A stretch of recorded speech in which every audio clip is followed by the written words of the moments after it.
সংবাদ সবাইকে স্বাগত জানাচ্ছি। আমি ফিরোজ তোহা। শুরুতেই সংবাদ শিরোনাম। বাংলাদেশের সর্বশেষ গুরুত্বপূর্ণ আপডেট সংবাদে আপনাকে স্বাগত। শুরুতেই সংবাদ শিরোনাম, পরে বিস্তারিত।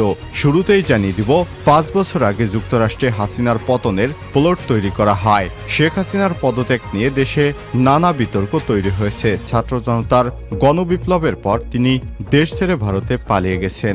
শেখ হাসিনা বারবারই দাবি করেছেন তাকে ক্ষমতা থেকে সরানোর পেছনে যুক্তরাষ্ট্রের হাত ছিল, কিন্তু যুক্তরাষ্ট্র স্পষ্টভাবে জানিয়েছে তারা এই ঘটনার সঙ্গে কোনোভাবেই যুক্ত নয়। তাদের মতে বাংলাদেশের ছাত্র জনতার অভ্যুত্থানের ফলেই শেখ হাসিনা পদত্যাগ করতে বাধ্য হন। তবে ভারতীয় সংবাদ মাধ্যম দ্য সানডে গার্ডিয়ান একটি চাঞ্চল্যকর প্রতিবেদন প্রকাশ করেছে, যা নতুন মাত্রা যোগ করেছে। এতে বলা হয়েছে 5 বছর আগে থেকেই যুক্তরাষ্ট্র শেখ হাসিনার পতনের প্লট তৈরি করেছিল। এরপর জানিয়ে দিব, হেলিকপ্টারে ঢাকায় পাঠানো হলো সাবেক বিচারপতি মানিককে।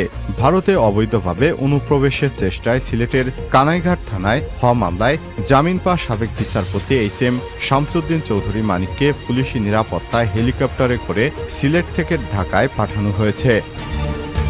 এদিকে বিমানবন্দরে যাত্রীদের সঙ্গে অসদাচরণ, 3 কর্মকর্তা বরখাস্ত।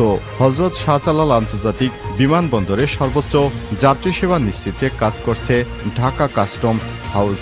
যাত্রী সেবায় ন্যূনতম গাফিলতি বরদাস্ত করা হবে না। এরই অংশ হিসেবে বিদেশ ফেরত এক যাত্রীর সঙ্গে যাত্রী সেবা প্রদানকালে অসদাচরণের অভিযোগে 3 সহকারী রাজস্ব কর্মকর্তা ARO সাময়িক বরখাস্ত করা হয়েছে। জানিয়ে দিব, ঢাকা দক্ষিণ সিটির সাবেক কাউন্সিলর আসম ফেরদৌস গ্রেপ্তার। আজ 18 নম্বর ওয়ার্ড সাবেক কাউন্সিলর আসম ফেরদৌস আলম 75কে গ্রেপ্তার করেছে র‍্যাব 2। এবারে জানাবো, চীন বাংলাদেশ সরাসরি জাহাজ চলাচল শুরু। চীন এবং চট্টগ্রামের মধ্যে সদ্য প্রতিষ্ঠিত সরাসরি শিপিং রুটের প্রথম জাহাজটি সফলভাবে চট্টগ্রাম বন্দরে এসে পৌঁছেছে। এটি বাংলাদেশ ও চীনের বাণিজ্য সম্পর্কের ক্ষেত্রে একটি গুরুত্বপূর্ণ মাইলফলক হিসেবে বিবেচিত হচ্ছে। জাহাজটি 552টি কন্টেনার বহন করে বাংলাদেশে মাত্র 9 দিনের মধ্যে চীন থেকে এসেছে। এটি বাংলাদেশের সঙ্গে চীনের একটি নতুন যোগাযোগের মাইলফলক তৈরি হলো। এবং সর্বশেষ জানিয়ে দিব, স্বর্ণখনি নিয়ে উপজাতিদের গোলাগুলি, নিহত 30। একটি স্বর্ণখনিকে কেন্দ্র করে উপজাতির 2 গ্রুপের মধ্যে সংঘর্ষে গোলাগুলিতে অন্তত 30 জন নিহত হয়েছে। পাপুয়া নিউগিনিতে বিতর্কিত একটি খনিকে ঘিরে 2 প্রতিদ্বন্দ্বী উপজাতি দলের মধ্যে এই গোলাগুলির ঘটনা ঘটে। খবর বিবিসির। প্রিয় দর্শক, এতক্ষণ শুনছিলেন সংবাদ শিরোনাম, এবারে বিস্তারিত। তবে তার আগে বন্ধুরা, অনুরোধ থাকবে এই সংবাদটিতে একটি লাইক দিন। এই চ্যানেলে আপনি নতুন হয়ে থাকলে আমাদের সংবাদটি দেখতে দেখতে চ্যানেলটি সাবস্ক্রাইব করে রাখুন। কমেন্ট করে আপনার মূল্যবান মতামত জানিয়ে দিন বন্ধুরা, আপনি বিশ্বের কোন দেশ থেকে বা বাংলাদেশের কোন স্থান থেকে আমাদের সংবাদটি দেখছেন এবং শুনছেন। এবারে বিস্তারিত। 5 বছর আগে যুক্তরাষ্ট্রে হাসিনার পতনের প্লট তৈরি করা হয়। শেখ হাসিনার পদত্যাগ নিয়ে দেশে নানা বিতর্ক তৈরি হয়েছে।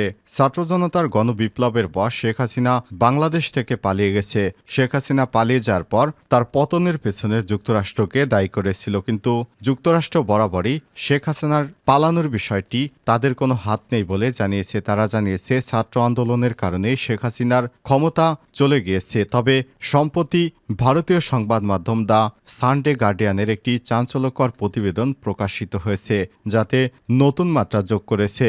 দ্য সানডে গার্ডিয়ান তাদের এক প্রতিবেদনে জানিয়েছে, শেখ হাসিনাকে উৎখাতের পরিকল্পনা 2019 সাল থেকে শুরু হয়েছিল। এই প্রতিবেদনের শিরোনাম ছিল documents show US set in motion plan to oust Hasina. তারা উল্লেখ করেছেন, কিছু নথি পর্যালোচনার মাধ্যমে দেখা গিয়েছে যুক্তরাষ্ট্রে 2019 সালে প্রথম দিক থেকেই হাসিনার অপসারণের পরিকল্পনা করে আসছে। এই নথিগুলোর উপর ভিত্তি করে বলা হয়েছে, যুক্তরাষ্ট্রের সরকারি অর্থায়নে পরিচালিত কিছু সংস্থা এই পরিকল্পনা বাস্তবায়নের দায়িত্ব দেয়। মঙ্গোলিয়া 1996, হাইতি 2001 এবং উগান্ডা 2021। এরই মতোই বাংলাদেশের ক্ষেত্রে ইন্টারন্যাশনাল রিপাবলিকান ইনস্টিটিউট IRI যুক্তরাষ্ট্রের শাসন ব্যবস্থার পরিবর্তন একটি বড় ভূমিকা পালন করেছে।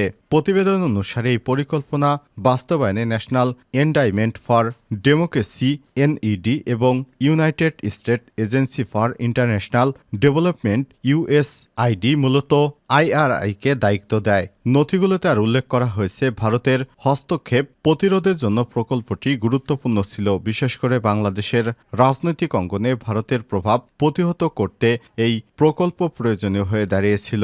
ওয়াশিংটন ভিত্তিক ইন্টারন্যাশনাল রিপাবলিকান ইনস্টিটিউটের IRI মূল উদ্দেশ্য হল গণতান্ত্রিক প্রতিষ্ঠান, রাজনৈতিক দল, সুশীল সমাজ এবং নির্বাচনী প্রক্রিয়াকে সমর্থন করে গণতন্ত্রের প্রচার করা।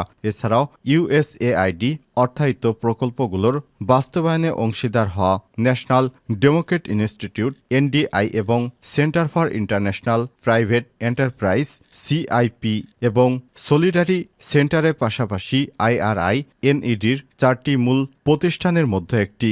এই নথিতে মার্কিন পররাষ্ট্র দপ্তরের 5 জন কর্মকর্তা এবং ঢাকায় অবস্থিত মার্কিন দূতাবাসের 3 জন কর্মকর্তা, USAIDর 2 জন কর্মকর্তা এবং একজন রাজনৈতিক কর্মকর্তাকে প্রাথমিক যোগাযোগের মাধ্যম হিসেবে চিহ্নিত করা হয়েছে। দ্য সানডে গার্ডিয়ান তাদের নাম প্রকাশ করতে চায়নি, তবে সিনিয়র কর্মকর্তাদের মধ্যে যারা এই পুরো প্রক্রিয়ার তত্ত্বাবধান করেছেন তাদের মধ্যে ক্রিস মার্ফি, DCT SFRC দক্ষিণ এশিয়া উপকমিটি, সুমনা গুহ দক্ষিণ এশিয়া পরিচালক, national security council, Donald Lu state department incoming assistant secretary Sarah Margon এবং ফ্রান্সিসকো বেনকোসমে এর নাম উল্লেখযোগ্য।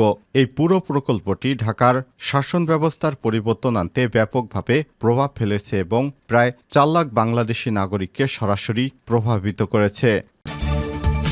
হেলিকপ্টারে ঢাকায় পাঠানো হলো সাবেক বিচারপতি মানিককে।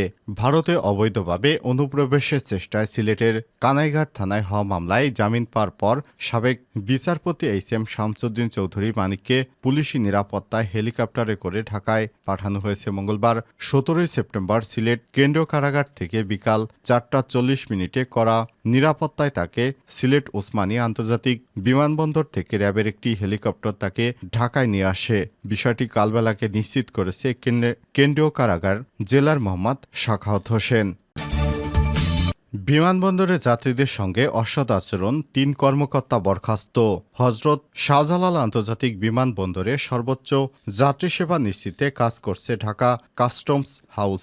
যাত্রী সেবায় ন্যূনতম গাফিলতি বরদাস্ত করা হচ্ছে না। এর অংশ হিসেবে বিদেশ ফেরত এক যাত্রীর সঙ্গে যাত্রী সেবা প্রদানকালে অসৎ আচরণের অভিযোগে 3 সহকারী রাজস্ব কর্মকর্তা ARO সাময়িক বরখাস্ত করা হয়েছে। ঢাকা কাস্টমস হাউসের কমিশনার মোবারক খানম ওই 3 কর্মকর্তাকে বরখাস্ত করেছেন। 3 কর্মকর্তা হলেন মোহাম্মদ আজিজুল হক, শিমুল চৌধুরী এবং আলামিন। এছাড়াও একই ঘটনায় এক সহকারী রাজস্ব কর্মকর্তা ও এক SIকে হাউসের সদর দপ্তরে ক্লোজ করা হয়েছে।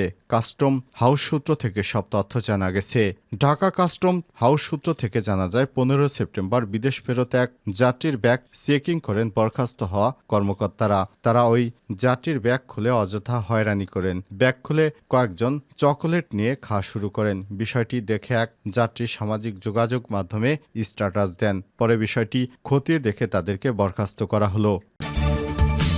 ঢাকা দক্ষিণ সিটির সাবেক কাউন্সিলর আসম ফেরদৌস গ্রেপ্তার।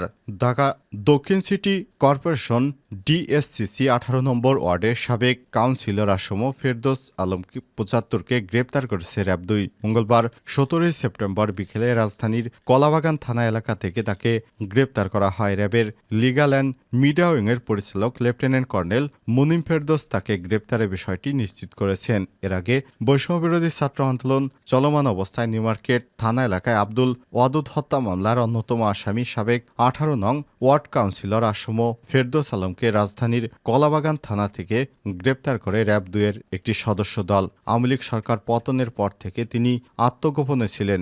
গোয়েন্দা তথ্যের ভিত্তিতে তার অবস্থান শনাক্ত করে গ্রেপ্তার করা হয়। তার বিরুদ্ধে আইনগত ব্যবস্থা প্রক্রিয়াধীন। চীন বাংলাদেশ সরাসরি জাহাজ চলাচল শুরু।